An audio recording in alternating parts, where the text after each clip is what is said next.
पूर्व क्लास में हमने विद्युत के बारे में पढ़ा था। साथ ही साथ स्थिर विद्युत क्या है, धारा विद्युत क्या है तथा आवेश के जो दो प्रकार होता है उसके बारे में हमने अध्ययन किया था। तो इस अध्याय में हम स्थिर विद्युत के बारे में अध्ययन करेंगे। यहाँ पर आपको जो धारा विद्युत है वो छूट जाएगा, ठीक है। तो हम जानते हैं जो आवेश होता है वो दो प्रकार के होता है, धनावेश व ऋण आवेश। तो आगे हम पढ़ते हैं आवेश उत्पत्ति का इलेक्ट्रॉनिक सिद्धांत, ठीक है। यहाँ पर हम आवेश की जो उत्पत्ति है किस प्रकार से होता है उसका हम अध्ययन करेंगे। तो उसका अध्ययन करने से पहले हम जो पदार्थ की संरचना है उसको पहले देख लेते हैं। तो हम जानते हैं जो पदार्थ होता है, कोई भी वस्तु जो पदार्थ होता है वह अणुओं से मिलकर बना हुआ होता है तथा अणु जो है परमाणुओं से मिलकर बना हुआ होता है। तो हम यहाँ पर क्या करते हैं, यहाँ पर एक पदार्थ लिया गया है और इस पदार्थ का संपूर्ण द्रव्यमान जहाँ पर केंद्रित होता है ये, ठीक है। इस पदार्थ का संपूर्ण द्रव्यमान जहाँ पर केंद्रित होता है उसे कहा जाता है आपका नाभिक, ठीक है। मान लो यह क्या है, उसका केंद्र है, इसके अंदर वाला क्या है, उसका केंद्र है। तो पदार्थ का संपूर्ण द्रव्यमान जहाँ पर केंद्रित होता है उसे कहा जाता है नाभिक। ये मान लो यहाँ वाला पूरा क्या है, आपका नाभिक है। तो इस नाभिक में हम जानते हैं यहाँ पर प्रोटॉन व न्यूट्रॉन होता है। नाभिक में प्रोटॉन व न्यूट्रॉन होता है। प्रोटॉन में आपका धन आवेश होता है, प्रोटॉन में आपका धन आवेश होता है तथा जो न्यूट्रॉन होता है वह आवेशहीन होता है।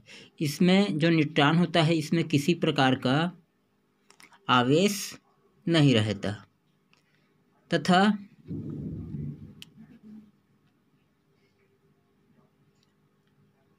नाभिक के चारों ओर, ये जो नाभिक है उसके चारों ओर विभिन्न कक्षाओं में, यह आपका कक्षा एक कक्षा है, यह सब क्या है, आपका कक्षा है।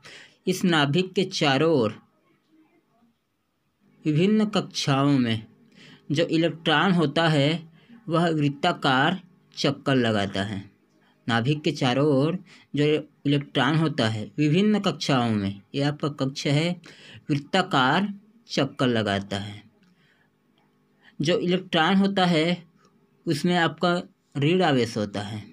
प्रोटॉन में धन आवेश होता है तथा इलेक्ट्रॉन में ऋण आवेश होता है। अब यहाँ पर जानने वाली बात यह है कि नाभिक में जितनी संख्या प्रोटॉन होता है, नाभिक में प्रोटॉनों की संख्या जितना होता है उतना ही इलेक्ट्रॉनों की संख्या होता है। नाभिक में जितना प्रोटॉनों की संख्या होता है उतना ही इलेक्ट्रॉनों की संख्या होता है तथा ये जो इलेक्ट्रॉन है नाभिक के चारों ओर विभिन्न कक्षाओं में वृत्ताकार मार्ग पर चक्कर लगाते हैं, ठीक। अब जो प्रोटॉन है, मान लो एक प्रोटॉन, क्योंकि यहाँ पर प्रोटॉनों की संख्या और इलेक्ट्रॉनों की संख्या क्या है, बराबर है। तो जो प्रोटॉन होता है उसमें जो आवेश की मात्रा होता है वह 1.6 × 10⁻⁻19 कूलम होता है तथा जो इलेक्ट्रॉन होता है, इलेक्ट्रॉन पर जो आवेश की मात्रा होता है वह 1.6 × 10⁻⁻19 कूलम होता है। दोनों का मान वही है, लेकिन जो प्रोटॉन होता है उसमें कैसा आवेश होता है, प्लस आवेश होता है, और जो इलेक्ट्रॉन होता है उसमें माइनस आवेश। अब यहाँ पर दोनों में क्या है, आवेश की मात्रा बराबर है। आवेश की मात्रा क्या है, दोनों में बराबर है, लेकिन यहाँ पर जितनी संख्या प्रोटॉन है उतनी संख्या क्या है, आपका इलेक्ट्रॉन है। अर्थात प्रोटॉनों की संख्यात्मक मान तथा इलेक्ट्रॉनों की जो संख्यात्मक मान है वो बराबर है।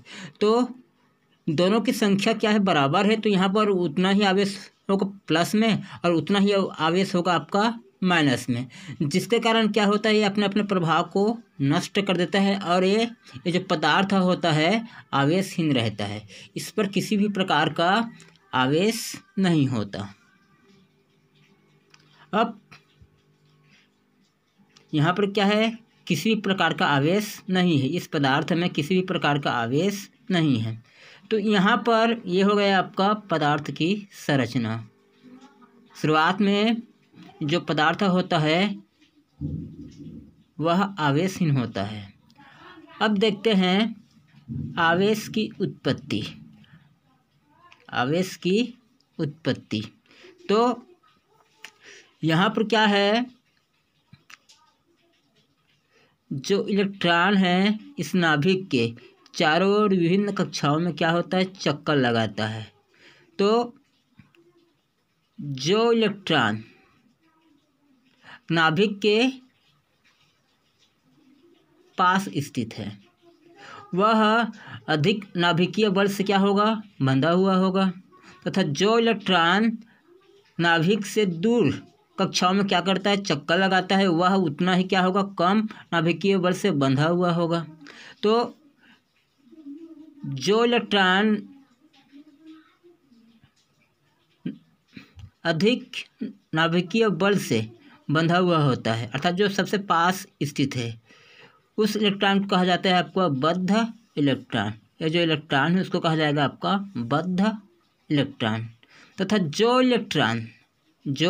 इलेक्ट्रॉन कम आकर्षण बल से बंधा हुआ है, नाभिकीय बल से बंधा हुआ है, कम नाभिकीय बल से बंधा हुआ है, जैसे कि ये जो अंतिम कक्षा वाला है वो क्या होगा, इससे नाभिक से क्या बहुत दूर में, तो ये क्या होगा, कम नाभिकीय बल से बंधा हुआ होगा। तो इस इलेक्ट्रॉन को कहा जाता है आपका मुक्त इलेक्ट्रॉन।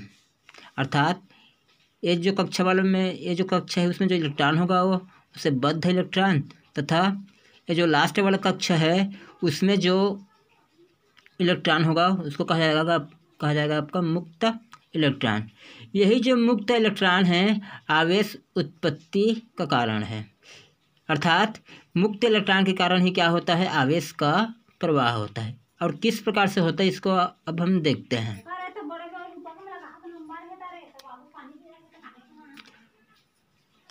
यहाँ पर किस प्रकार से होगा इसको हम देखते हैं। तो ये जो पदार्थ है उसको किसी अन्य पदार्थ से, ये जो पदार्थ है उसको किसी अन्य पदार्थ से घर्षण किया जाए, अर्थात इस पहले वाले पदार्थ को किसी दूसरे पदार्थ से क्या किया जाए, घर्षण किया जाए, रगड़ा जाए, तब क्या होगा, उस पदार्थ से ऊर्जा पाकर ये जो मुक्त इलेक्ट्रॉन है, ये जो मुक्त इलेक्ट्रॉन है, यह क्या होगा, यहाँ से निकल जाएगा। ये जो मुक्त इलेक्ट्रॉन है उस दूसरे पदार्थ से घर्षण के कारण ऊर्जा प्राप्त करके यहाँ से निकल जाएगा। तो यहाँ पर क्या होगा, यहाँ से एक इलेक्ट्रॉन निकल गया, अर्थात पहले इसमें क्या था, प्रोटॉन और इलेक्ट्रॉनों की संख्या बराबर था, लेकिन यहाँ से एक इलेक्ट्रॉन क्या हो गया, निकल गया।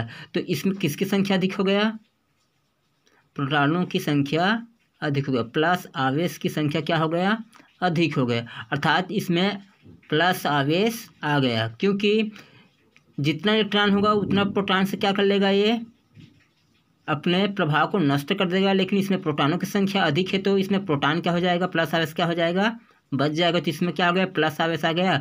तथा जो इलेक्ट्रॉन यहाँ से निकलकर दूसरे पदार्थ में जाता है वहाँ पर भी क्या हो जाएगा, वहाँ पर इलेक्ट्रॉनों की अधिकता हो जाएगा, क्योंकि उसमें भी क्या होगा, इलेक्ट्रॉन और प्रोटॉनों की संख्या बराबर होगा, लेकिन यहाँ से एक इलेक्ट्रॉन निकलकर उस दूसरे पदार्थ में जा रहा है तो वहाँ पर क्या हो जाएगा, इलेक्ट्रॉन की अधिकता हो जाएगा, जिसके कारण वो जो पदार्थ है आपका ऋण आवेशित हो जाएगा, क्योंकि इलेक्ट्रॉनों की संख्या बढ़ गया। जैसे कि हमने पिछले कक्षा में कांच की छड़ और रेशम के कपड़े का अध्ययन किए, तो जो कांच की छड़ होता है उसमें प्लस आवेश आ जाता है, और उतने ही परिमाण में जो दूसरा रेशम के कपड़ा होता है उसमें क्या आ जाता है, आपका माइनस आवेश आ जाता है।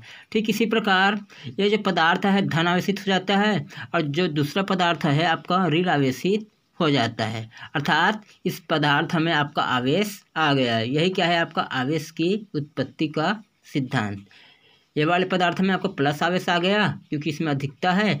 दूसरे वाले जो पदार्थ है जिसमें इलेक्ट्रॉन जाता है उसमें आपका ऋण आवेश आ गया क्योंकि इसमें इलेक्ट्रॉनों की अधिकता है।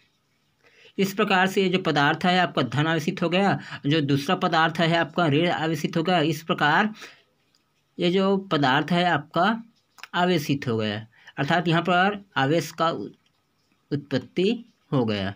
यही क्या है आपका आवेश उत्पत्ति का इलेक्ट्रॉनिक सिद्धांत। अब आगे देखते हैं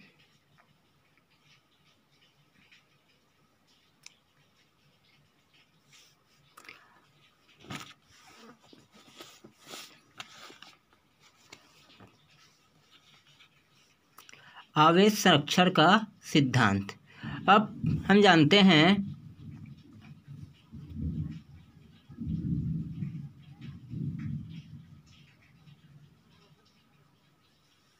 कांच की छड़, रेशम के कपड़े को जब घर्षण किया जाता है तो पहले वाले पदार्थ में क्या आ जाता है आपका धन आवेश और दूसरे वाले पदार्थ में आपका ऋण आवेश।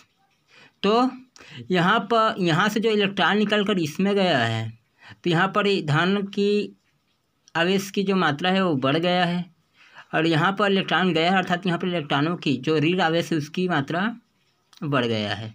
तो इस पूरे निकाय में यहाँ पर जितना इलेक्ट्रॉन की कमी हुआ है, यहाँ पर पहले वाले पदार्थ में जितना इलेक्ट्रॉन की कमी हुआ है उतना ही यहाँ पर जो दूसरे पदार्थ है उसमें इलेक्ट्रॉनों की वृद्धि हो गया है। तो इस पूरे निकाय में जैसे अभी पहले पढ़े थे इलेक्ट्रॉन, अभी पहले आवेश की उत्पत्ति में हमने पढ़ा था कि जो पहले पदार्थ से इलेक्ट्रॉन निकलता है और दूसरे पदार्थ में जाता है तो पहले में कमी हो जाता है, इलेक्ट्रॉनों की कमी, लेकिन उतना ही इलेक्ट्रॉन की वृद्धि दूसरे पदार्थ में हो जाता है जहाँ पर वो जाता है। तो यहाँ पर क्या है, दो पदार्थ लिए उदाहरण स्वरूप, तो यहाँ से इलेक्ट्रॉन निकल कर दूसरे पदार्थ में चला गया तो यहाँ पर इलेक्ट्रॉनों की कमी हो गया तो यहाँ पर प्रोटॉनों की संख्या बढ़ गया, अर्थात धन आवेशों की मात्रा बढ़ गया। यहाँ पर इलेक्ट्रॉन आया है तो यहाँ पर इलेक्ट्रॉनों की क्या हो गया, वृद्धि हो गया। ठीक, तो यहाँ पर जितना इलेक्ट्रॉन की कमी हुआ है तो इस दूसरे पदार्थ में उतना ही इलेक्ट्रॉन की वृद्धि हुआ है। तो इस पूरे निकाय में दोनों पदार्थ मिलाकर ना, इस पूरे निकाय में आवेश कैसा है, संरक्षित है, क्योंकि यहाँ पर जितना कमी था उतना ही यहाँ पर वृद्धि हो गया है। अर्थात यहाँ पर आवेश की कमी हुआ क्या, नहीं हुआ, क्योंकि यहाँ पर सिर्फ कमी है तो यहाँ पर उतना ही वृद्धि है। तो इस पूरे निकाय में आवेश नष्ट नहीं हुआ है, यहाँ पर क्या है, वो संरक्षित है। तो हम कह सकते हैं परिभाषा स्वरूप किसी पृथक्कृत निकाय का कुल आवेश संरक्षित रहता है। यही क्या है आपका आवेश संरक्षण का सिद्धांत। यहाँ पर हम साधारण रूप में बोल सकते हैं आवेश को न ही नष्ट किया जा सकता है न ही उत्पन्न किया जा सकता है, उसका जो रूप है परिवर्तित किया जा सकता है। एक प्रकार के आवेश को दूसरे प्रकार के आवेश में बदला या फिर परिवर्तित किया जा सकता है। यही क्या है आपका आवेश संरक्षण का सिद्धांत, क्योंकि यहाँ पर जितना कमी था उतना ही क्या हो गया, यहाँ पर वृद्धि हो गया है। तो इस पूरे प्रक्रिया में इलेक्ट्रॉन के तो हानि नहीं हुआ है, आवेश का आवेश का हानि नहीं हुआ है। यहाँ पर आवेश जितना कमी था उतना ही वृद्धि, अर्थात यहाँ पर संरक्षित है। यहाँ पर आवेश क्या है, सुरक्षित है, नष्ट नहीं हुआ है। तो इसे कहा जाता है आपका आवेश संरक्षण का सिद्धांत, कि किसी पृथक्कृत निकाय का कुल आवेश संरक्षित रहता है। यही आपका है आवेश संरक्षण का सिद्धांत। आज के लिए बस इतना ही।